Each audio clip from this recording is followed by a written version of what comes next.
ဘဝမှာညှင်းပက်ခံရတာလူရသွင်းမခံရတာမအောင်မြင်တာရှုံးနေတာတွေကြောင့်လူတချို့ကမှားယွင်းတဲ့ဆုံးဖြတ်ချက်ကိုချမိတတ်ကြတယ်တချို့ဆိုရင်ကိုယ့်ကိုယ်တက်တည်သွားကြတယ်အဲ့လိုမျိုးမှားယွင်းတဲ့ဆုံးဖြတ်ချက်တွေမချမိအောင်ဒီနေ့ဥချစ်မျိုးအရန်အရေးကြီးတဲ့သင်ခန်းစာတွေတစ်ခုကိုသင်ပေးမယ် EQ ကြောင့် EQ ဆိုတာ emotional intelligence စိတ်ပိုင်းဆိုင်ရာဉာဏ်သွေးဥချစ်ဒီချိန်မှာတိလိုက်ရတာ IQ တစ်ခုတည်းနဲ့မလုံလောက်တော့EQ နဲ့ပေါင်းမှာမိဘဝပိုကောင်းလူတယောက်ရဲ့ဘဝကပိုကောင်းမဲ့ဘဝနေလို့ပြောတဲ့ဘဝဖြစ်မှာ emotional intelligence ကဘဝမှာပိုအရေးကြီးတယ်ဆိုတာအခုမှပဲဥချစ်သိလာအဲဒါကြောင့်မျိုးဥချစ် sharing လုပ်ရှင်တယ်EQ နဲ့ IQ နဲ့ပေါင်းမှပို့ပြီးတော့အောင်မြင်တဲ့ဘဝရမယ် theory တစ်ခုရှိတယ်ကွာ EQ plus IQ equal to success အဲ့နေရာမှာ success ဆိုတာမိအရန်နဲ့မကြီးတာပတ်စံအများကြီးရှာနိုင်တာအဲ့ဒါတွေပြောတာမဟုတ်မိရဲ့ life ကိုမိကြည်ကြည်နက်နက်ဖြတ်သန်းနေတာကို life ကိုပျော်ပျော်ရွှင်ရွှင်ဖြတ်သန်းနေတာအဲ့ဒါဆို success ပဲမိကဘလောက်ပဲတော်ဘလောက်ပဲ skill ကောင်းမိရဲ့ emotional တွေကိုမထိန်းချုပ်နိုင်ဘူးဆိုရင်မထိန်းချုပ်နိုင်ဘူးအများနဲ့ချိတ်ဆက်ပြီးအလုံးမလုံးနိုင်ဘူးဆိုရင်မိရဲ့လူရပန်းနိုင်မရှောက်အဲ့မို့ emotional intelligence က IQ ထက်ပိုရေးကြီးတယ်လို့အခြေခံမျိုးပြောနေတာလူတစ်ယောက်ကဘလောက်ပဲတော်ဘလောက်ပဲတက်ကိုယ့်ရဲ့ emotional ကိုမထိန်းနိုင်ဘူးဆိုရင်ကိုတက်တဲ့တော်တဲ့ skill တွေအလကားပဲမိလကားပဲဒါဆိုရင် emotional ဆိုတာဘာလဲအဲ့လိုမေးလိုက်လို့ရှိရင်လူတွေက emotional ဆိုလို့ရှိရင်မကောင်းတဲ့ negative ဘက်ကမြင်တာများတယ်ကွာလူဆိုလို့ရှိရင်မိ emotional ကိုမိရှောင်းလို့လုံးဝမရဘူး emotional တွေကဖြစ်မှာပဲမိချစ်တတ်တာလည်းမဆန်းဘူးမုန်းတာလည်းမဆန်းဘူးမနာလိုဖြစ်တာလည်းမဆန်းဘူးစိတ်လှုပ်ရှားတာလည်းမဆန်းဘူးတက်ကြွတာလည်းမဆန်းဘူးအတ္တကြီးတာလည်းမဆန်းဘူးမိတိမ်ငယ်တာလည်းမဆန်းဘူးအဲ့ဒါတွေဖြစ်မှာပဲဘာမှမဆန်းဘူးဘာလို့လဲမိကလူသားတယောက်ဖြစ်လို့ဒါတွေကိုခံစားရမှာပဲလေမဟုတ်လားအဓိကဥချစ်ပြောချင်တာကမိမှာခံစားနေရတဲ့ emotional ကိုတေချာလေးစောင့်ကြည့်ပြီးတော့အဲ့ emotional တွေကိုကောင်းတဲ့အရာတွေဖြစ်အောင်မကောင်းတဲ့အရာတွေမဖြစ်အောင်မိရဲ့ emotional မိရဲ့အဲ့ emotional တွေကကိုယ်နဲ့ကိုယ်ပတ်ဝန်းကျင်ကိုကောင်းတဲ့အရာတွေဖြစ်အောင်မိကတေချာလေးစီမံနိုင်ဖို့လိုတယ်ကွာအဲ့လိုစီမံထိန်းချုပ်နိုင်ဖို့ကဘဝမှာပိုအရေးကြီးတယ်ဘာကြောင့်လဲဆိုတော့လူတွေကကိုယ်မှာဖြစ်လာတဲ့ emotional တွေကြောင့်ပဲကိုယ့်ကိုစိတ်ပြတ်ကြတယ်တချို့လူတွေမေးကြည့်ဟဲ့အောင်မင်းအားနဲ့ချက်ကဘာလဲလို့မင်းဒေါသကြီးတယ်ကွာအားနေငါကြောက်တာလူကြားမသွားရဲတာတအားရှက်တာစိတ်သက်ကြတာအဲ့ကိုယ့် emotional လေးကိုက management မလုပ်တတ်တာနဲ့ပဲအဲ့ emotional ကကိုယ့်ရဲ့အားနည်းချက်ဖြစ်သွားGGB ရဲ့ဘဝမှာလည်းမိရဲ့အဲ့ emotional ကမိရဲ့ weak point ဖြစ်အောင်မိကိုဒုက္ခမပေးအောင်မိရဲ့ပတ်ဝန်းကျင်ကိုဒုက္ခမပေးအောင် emotional intelligence ပြည့်ဝနေဖို့လိုတယ်နောက်ပြီးတော့ကိုယ်မှာရှိတဲ့ emotional တွေကိုကိုကနားလည်ရမယ်ကိုဘာတွေဖြစ်နေလဲကိုဘယ်လိုခံစားနေလဲဆိုတာကိုဘာသာပြန်နိုင်ရမယ်အကဲဖြတ်နိုင်ရမယ်အဲ့ emotional တွေကိုသုံးပြီးတော့တခြားလူတွေကိုလည်းမှန်ကန်တဲ့နည်းလမ်းနဲ့ communicate လုပ်ရဒီနေရာမှာမိဥချစ်ပြောတာ emotional တွေကို management လုပ်တာပြောတာနော်မိကိုဖိနှိပ်ခိုင်းတာမဟုတ်ဖိနှိပ်ခါတလုံးမှမပေါအောင်နော်စိတ်ပညာမှာမိစကားလေးတခွန်းရှိရကွာအဲ့ပြပြမယ်နော်မိကဘာကိုပဲဖိနှိပ်အဲ့ဒါတနည်းနဲ့တစ်ချိန်မှာတနည်းနဲ့ပြန်ပေါ်လာတတ်တယ်အဲ့ဒါကို trauma စိတ်ဒဏ်ရာတွေလို့ခေါ်တယ်ကွာအဲ့တော့ကိုယ်မှာရှိတဲ့စိတ်ခံစားချက်တွေကိုကိုယ့်ကိုမထိခိုက်အောင်သူများကိုလည်းမထိခိုက်အောင်ဖော်ပြတတ်ဖို့လိုတယ်မိကိုယ်တိုင် management လုပ်တတ်ဖို့လိုတယ်အဲ့တော့မြန်မာကာချာမှာရှိတယ်ကွာဒီမှာအရင်အရေးကြီးတာတစ်ခုပြောချင်တယ်မြန်မာကာချာမှာရှိတယ်အားနာတာကိုကမိတို့မှာဥချစ်တို့မှာအရင်အားနာတဲ့စိတ်ရှိတယ်ကွာထားလိုက်ပါဥပမာတစ်ခုပြောမိနဲ့မိတငယ်နေရာကတနေရာမှာတက်ခန်းကားနေတာပဲဖြစ်ဖြစ်ဟိုမှာခီးတစ်ခုသွားတာပဲဖြစ်ဖြစ်မျက်နှာတုပ်ပပါလေးကိုသူ့မှာမပါတော့မိရှိကပေးပြီးတော့မိရှိကငါပြီးသုံးချင်တယ်ရေငေါ့ပေးပါအောင်ဆိုမိကအားနာပြီးပေးလိုက်တယ်ဆိုပါစို့မိကလည်းကိုယ့်ရဲ့တကူရီတခါသုံးတဲ့ပစ္စည်းတွေကိုတခြားလူတွေကိုပေးမသုံးချင်တဲ့လူမျိုးအဲ့လိုလူမျိုးဆိုရင်မိကသူ့ကိုပေးသုံးခွင့်ပေးလိုက်တယ်တငယ်ချင်းမို့လို့အားနာလို့ပေးသုံးလိုက်တယ်ကွာအဲ့ကြောင့်မှမိပါဖြစ်လာတယ်ဆိုတော့မိစိတ်ကကတိကောက်ဖြစ်တယ်စိတ်ကမကျင်တတ်နိုင်ဘူးအဲ့ခါမှာနေကအဆင်မပြေဘူးသူ့မပြုံးပြချင်တော့မကြီးပြချင်တော့စိတ်ကမကြည်မလင်ဖြစ်လာတယ်ကိုယ့်ကိုလည်းမကျင်တော့ဘူးသူ့ကိုလည်းမပေးသုံးချင်တော့မပြောမိဆိုတော့ကိုယ့်ကိုမကျင်နေတာမိကကိုယ့်ကိုအားမနာပဲသူများအားနာပြီးတော့ကိုယ့်ရဲ့ emotional ကိုဖိနှိပ်ထားတော့အဲ့ဒီခံစားချက်တွေကိုမိခံစားရမယ်အဲ့ဒါလာမဟုတ်စိတ်ပိုင်းဆိုင်ရာခံစားချက်တွေမကောင်းရုပ်ပိုင်းဆိုင်ရာခံစားချက်တွေလည်းဖြစ်တယ် physical symptom နဲ့ပါတယ်လဲဆိုတော့မိကောင်းကြိုက်လာအဲ့လိုမပြောရအဲ့တဲ့ပိုးဆိုတာရှိတယ်မိစိတ်ထဲမှာအဲ့လိုမျိုးကတိကောက်ဖြစ်ပြီးတော့ emotional တွေကမကောင်းတော့ဘူးဆိုလို့ရှိရင်ခဏကမှအဖုအချိတ်တွေထွက်လာဖြစ်တတ်တယ်ဒါကြောင့်မိတချို့ကိစ္စတွေမှာအားမနာပါနဲ့တချို့ကိစ္စတွေအားနာရင်ကိုယ်အရန်ထိခိုက်တတ်တယ်ကိုယ်မထိခိုက်အောင် အားမနာပါနဲ့ဥချစ်ပြောတယ်အားမနာနဲ့နော်နောက်ပြီးရှိသေးတယ်ဥချစ်တို့ငယ်တော့ဆိုလို့ရှိရင်ဆရာမတွေမိဘတွေကအမားရုံးနဲ့အဆုံးမနေဥချစ်တို့ခံခဲ့ရဘူးတယ်ဥချစ်တို့ငယ်တော့ဆိုလို့ရှိရင်ဆရာမတွေတုံးတဲ့နီးတယ်တချို့မားရုံးနဲ့ဟာဥချစ်မိပြန်ပြောပြမယ်တချို့ဆရာမတွေတချို့မိဘတွေဆိုကလေးတွေကတခုအမားလောက်တာတော့ဖြစ်သူတို့စိတ်တိုင်းမကြောက်ဘူးဆိုလို့ရှိရင်ပါဇက်ပိတ်ခေါင်းငုတ်ပြန်မပြောနဲ့အဲ့လိုမျိုးဆိုပြီးတော့မတရက်ခိုင်းတော့ဆူဆုံးမကြတယ်ဥချစ်တို့ကျင်တယ်မှာပြောချင်တဲ့စကားတွေအများကြီးရှိပြန်ပြောလို့မရဘူးသူတို့တော့တရားရင်နာတဲတဲမှာတော့မကျင်နဲ့နိုင်တဲတဲမှာအရင်ကသိတယ်မလားတောက်တစ်ခေါက်ကစိတ်ထဲမှာတောက်တစ်ခေါက်နဲ့ပြင်မာလာပြောလို့မရအောင်စိတ်ထဲမှာတော့ကြိတ်ပြီးဖြစ်နေမိဘဆရာမတွေကဒီတိုင်းပြောပြီးပြီးသွားဥချစ်တို့စိတ်ထဲမှာဘာဖြစ်လဲဆိုတော့ဥချစ်လိုလူမျိုးတွေတခြားလူတွေလည်းမှာဖြစ်နေဖြစ်ကောင်းဖြစ်မှာပေါ့ဖြစ်ကောင်းမဟုတ်ဖြစ်တယ်ကွာဒီလားကိုယုံကြည်မှုမရှိတာရှက်ယုံကြောက်တာအမောင်တကူဆိုရင်မလို့ရဲမကင်ရင်ဖြစ်တဲ့စိတ်တွေဖြစ်တယ်အရန်ကြီးမှဆုံးချုံမှုတွေပဲဒါတွေတချို့လူတွေမှာတော့ဖြစ်တယ်မြို့ချစ်ပြဆရာကြီးရွှေတောင်းဆိုလို့ရှိရင်သူ့အမေကသူ့အိမ်ကသူ့အမေလားအဖေလားမသိတော့ကွာသူဘာလို့လဲမသိသူ့ယူရင်းမှာအဲ့လိုကြိုးတုပ်ပြီးရိုက်တာအဲ့တော့သူကအရန်ရှက်သွားတာရှက်တော့သူ့အဲ့လိုမျိုးတကူလုံးချုပ်ပြီးတော့ကျိုးနဲ့တုပ်ထားတာအဲ့ဒါဘာဖြစ်လဲအရန်ရှက်လွန်အားကြီးလို့ဆိုရှက်တော့သူ့ရဲ့စိတ်ပိုင်းဆိုင်ရာထိခိုက်ရုံမကောက်သူစကားပါထက်သွားတယ်ကွာရှင်ရင်မှာကိုကအကြီးနေရရောက်လာတယ်ဖြစ်ကိုကတစ်ချိန်မှာမိဘဖြစ်လာပြီဆိုရင်အဲ့လိုမျိုးဆုံးမနေတယ်ကိုယ့်ရဲ့သားသမီးတွေကိုယ့်ရဲ့အငယ်တွေပေါ်မှာအဲ့လိုမျိုးမားရင်းနဲ့ပြုမှုတွေမလုံးမိစေနဲ့နော်မီခုနောက်ပိုင်းဥချစ်တွေ့နေရအင်တာနက်ပေါ်မှာဆိုရင်လူငယ်တွေကကဘာတော်မှလူငယ်တေဆုံးတာကိုတက်သေးကြတယ်တွေ့လာကြတယ်ဟိုရင်တော့တိတ်မကြောက်ဘူးဆိုမှအခုပေါ်နောက်ပိုင်းကြားလာမြန်မာတွေမှာတော့တွေ့လာကြတယ်ကွာတချို့ဆိုလို့ရှိရင်တက်တူတွေထိုးတာတက်တူထိုးရဆိုလို့ဟိုတချို့ကြိုက်လို့ထိုးတာလည်းရှိတယ်ကွာတချို့ကြတော့မဟုတ်သူတို့ attention ဖြစ်အောင်ထိုးတာတချို့ဆိုလို့ရှိရင်ဥချစ်ဟိုတလောဆိုအင်တာနက်မှာတွေ့လိုက်တယ်သူဆိုလို့ရှိရင်သူမျက်နှာကြီးကိုတက်တူထိုးလိုက်တယ်အဲ့ကောင်လေးတယောက်သူကောင်မလေးနဲ့ပြဿနာရှိလို့ကွာသူတို့စိတ်ထဲမှာလူတချို့ကဗျာသူတို့ကိုနားမလဲကြဘူးလူတွေကငါ့ကိုနားမလဲဘူးငါမလို့ဒီလိုတွေဖြစ်နေတာငါကလေဘာဖြစ်တယ်ညာဖြစ်တယ်ပျော်ရွှင်ခြင်းနဲ့မထိုက်တန်ပါဘူးဘာညာတွေပြောပြီးတော့အဲ့လိုမျိုး attention ဖြစ်အောင်သူတို့လုပ်ကြတယ်ကွာအဲ့ဒါတွေကသူတို့ emotional ကိုဒီလား healthy way ကျန်းမာတဲ့နည်းနဲ့မဖော်ပြနိုင်လို့မပြောပြတတ်လို့ management မလုပ်နိုင်လို့ဒီလိုပြဿနာတွေဖြစ်တာအဲ့လိုပြဿနာတွေကမိမကြုံတွေ့လာတဲ့ခါမှာမိက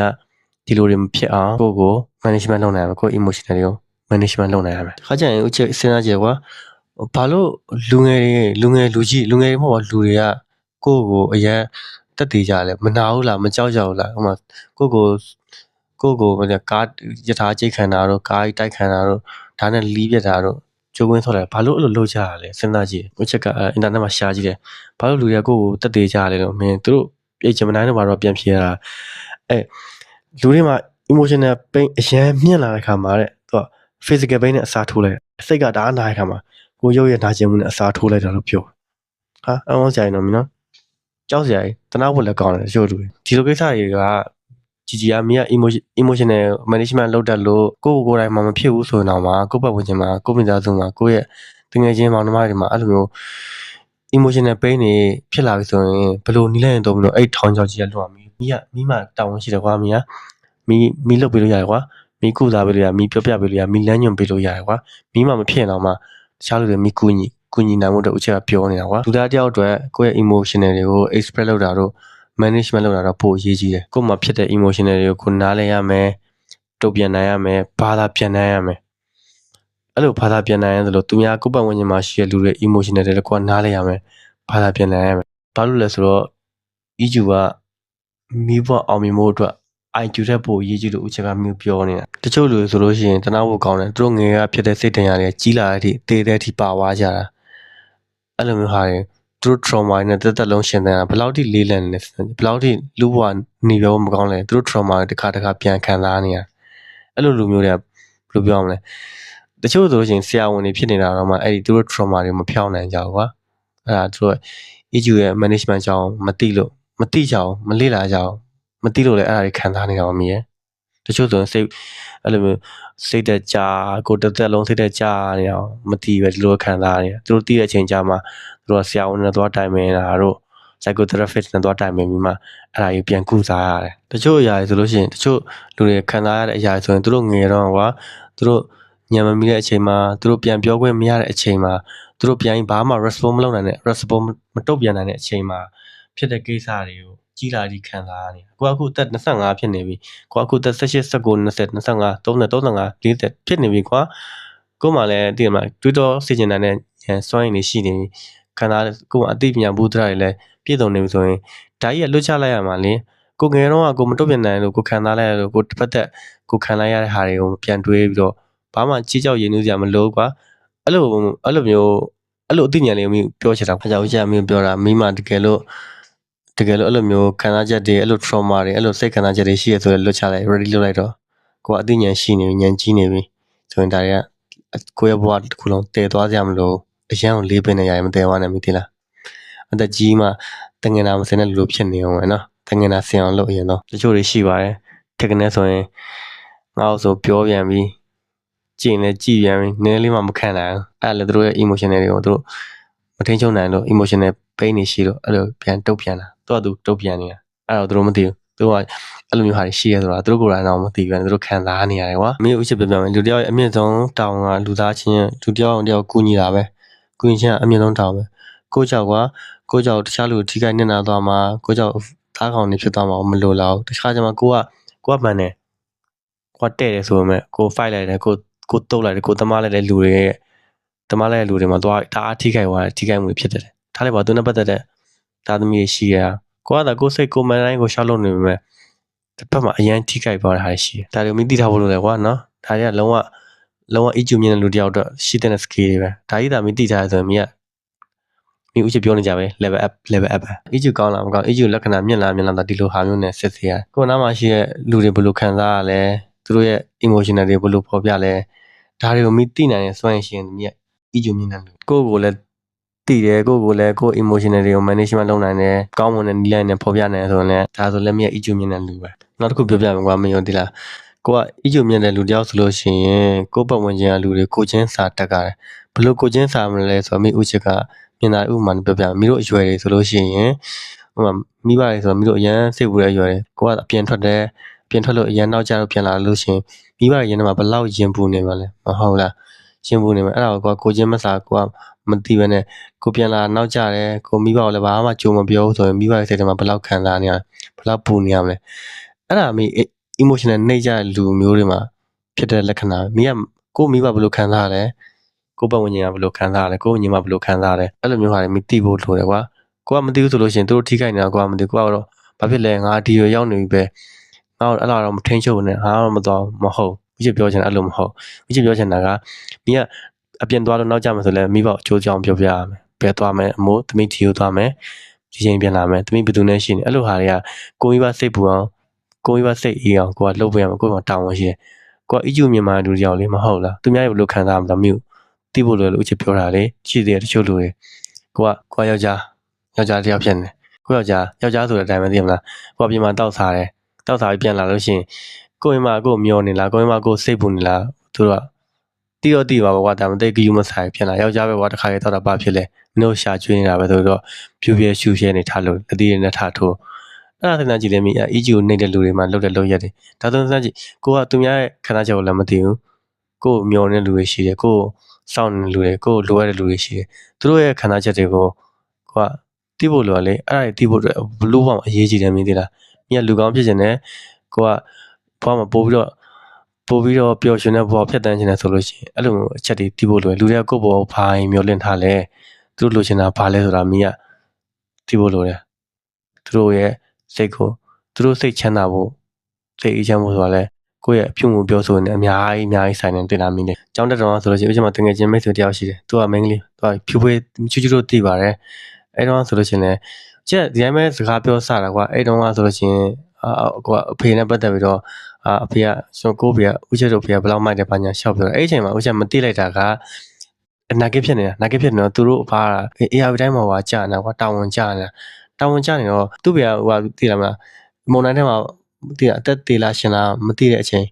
ဦးချက်ကဒီမှာအဖေကောင်းကြောင်းနဲ့ရှောက်ပြောတဲ့အချိန်သူတို့ငိုဟာတော်တော်ငါဘာရှောက်ပြောတာလဲသူတော်တော်နောင်နာရတယ်တော်တော်ကြီးကိုသိရမလားအဲ့ဒါပြန်တွေ့တယ်ဟာအဲ့တော့ငါဘာဖြစ်နေရလဲငါဘာပြောမိရလဲအဲ့သူများဖြစ်နေတဲ့ connection အခြေအနေကဦးချစ်မသိရလဲပါတယ်ကွာသိရမလား EQ အားနေရလည်းပါတယ်ကွာအဲ့တော့ဥချက်ကကိုယ့်ကိုပြန်ထင်လိုက်ငါတော်တော်ညံ့တဲ့ကောင်ပါလားငါတော်တော်စောသုံးမချတဲ့ကောင်ပါလားဆိုပြီးတော့အဲ့လိုမျိုးတွေးမိတယ်ကွာနောက်တစ်ခုမိဥချက်အရင်ရေးကြည့်ရတစ်ခုထပ်ပြောမယ်လူတော်တော်များများကကိုယ်မှာရှိတဲ့အရာတဲ့မရှိတဲ့အရာပို့အောင်စိုက်ကြတယ်ကွာဒီမှာ self confidence မရှိဘူး self acceptance မရှိဘူးကွာဥပမာជីကိုတခြားလူတယောက်ကဟာជីရဲ့နင်အင်္ဂလိပ်စာတအားတော်တာပဲမဟုတ်ဘူးဒီမှာရုပ်ရမ်းဆိုးတယ်ဒီမှာမြန်မာသားတော့မရအောင်အဲ့လိုရှောက်မြင်ကြတယ်ជីကိုကအင်္ဂလိပ်စာတော်ကြပြောဟုတ်တယ်တော်တယ်ဗောတော်ရကြောင်ပြောအဲ့တော်ရကြောင်ကိုကဂုံယူရမှာလေမဟုတ်လားဟုတ်တယ်ဆိုကိုအားနဲ့ချက်ပဲတက်ကန်ပြောတဲ့အချင်းရှိအဲ့လိုမျိုးချင်းမလုံးနဲ့ကိုမှရှိတဲ့အရာတွေကောင်းတဲ့အရာတွေကလက်ခံတာ accept လုပ်တာလေလားကိုမှမရှိတဲ့အရာတွေရှောက်ပြီးတော့ကိုမှမရှိတဲ့အရာတွေပဲကိုအာရုံနဲ့ကောင်းတဲ့အရာကြီးတိတ်မထည့်တာနဲ့ကိုကောင်းတဲ့အရာတွေကောင်းတဲ့ထည့်တာကိုမှပြီးတဲ့ထူးခြားတဲ့မိမှရှိတဲ့သူများတဲ့တာဝန်နဲ့ skill တွေသူများတဲ့ကောင်းတဲ့အဘွားတွေသူများတဲ့ကောင်းတဲ့ပုံဝင်ခြင်းတွေရှိတယ်ဆိုတော့လေကိုကလက်ခံတဲ့ရမယ် accept လုပ်ထားရမယ်တချို့လူငယ်ဆိုလို့ရှိရင်ဥချက်တို့မေးလိုက်လူကကြည့်တော့အတူမှ20ကျော်ကျွန်တော်လောကကြီးမှာနေအောင်မနေချင်တော့ပါဘူးဆိုရဲအဲ့တော့ရောက်မင်းကံကောင်းမှုကဘာလို့ဥချက်တို့သူတို့မေးလိုက်ရှင်ကံကောင်းမှုဆိုတာဘာလဲတောင်သူတို့ကမသိတော့လမ်းနေပြောင်းလမ်းနေပိတ်နေ negative တွေပဲပြောကြတယ်ကွာမင်းကဥချက်တို့အခုကြုံနေရတဲ့